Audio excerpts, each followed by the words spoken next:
Take a look at these. Blueberry lemon poppy seed scones. They're easy. Let me show you how to make them. You start with half a cup of self-rising flour, or you can make your own out of all-purpose flour by adding 1 teaspoon of baking powder.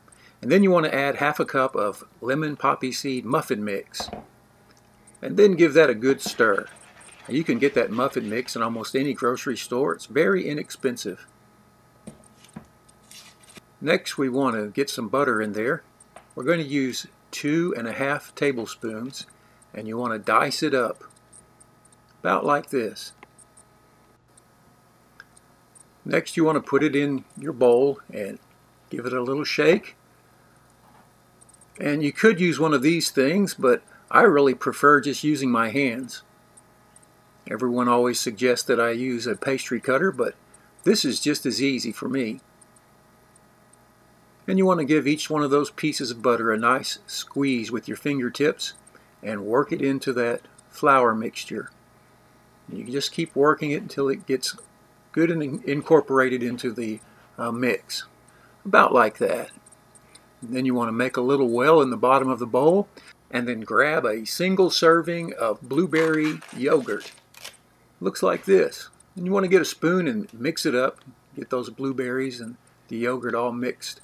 And then pour it in. Get it all in the bowl. Scrape it out. And then get something to stir with. And start incorporating the yogurt and the flour mixture.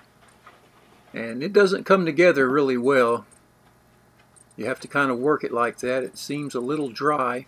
But don't let that bother you. Just kind of stir it up with the spoon. I'm going to go ahead and move this flour out of the way. And when you get it to about this consistency, it's time to start using your hands. And you can see it's kind of lumpy and not very wet, but that's okay. That yogurt will act to bind it all together. Just keep working it and pushing it together. And then grab some wax paper, and you can see it's still not really come together yet, but we haven't added anything except the yogurt for the wet part of this recipe. So we'll just work it together and keep pushing it in, working that dough ball together, and slowly but surely it will all come together. Just like this. And it's just barely sticking to the wax paper, and that's what you want. So go ahead and form it into a ball,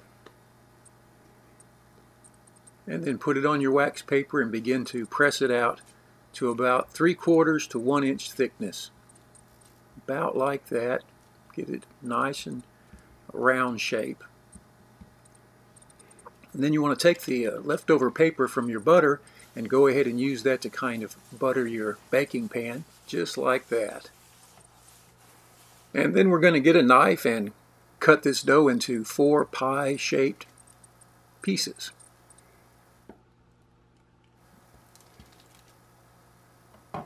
And next we want to transfer it to the baking dish. Oh, these are going to be so good. And so simple.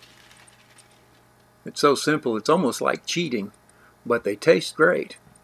Now we want to put them into a preheated oven.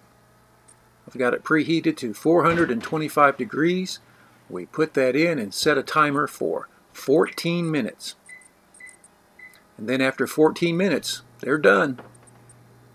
Light golden brown on top and bottom. Take a look. Wonderful.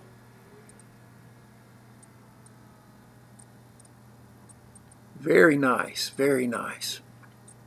Very tender with a slightly crisp outside, but nice and tender inside. Oh, they're delicious just like this. But I think they're even better if we can make up a little lemon frosting.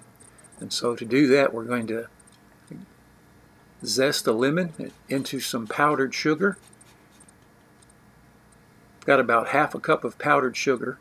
And then we're going to cut that lemon, and we're going to use the lemon juice in the powdered sugar to make the frosting for our scones. So we'll get some of that lemon juice in this little handy dandy lemon juicer, whatever it's called. It works great though. And you don't need very much. In fact, it's always a surprisingly small amount of liquid in powdered sugar. So start very small amount. And I don't want to tell you an amount, just begin. And as you can see, as we start to stir that, it doesn't look like it's going to be enough liquid, but keep stirring.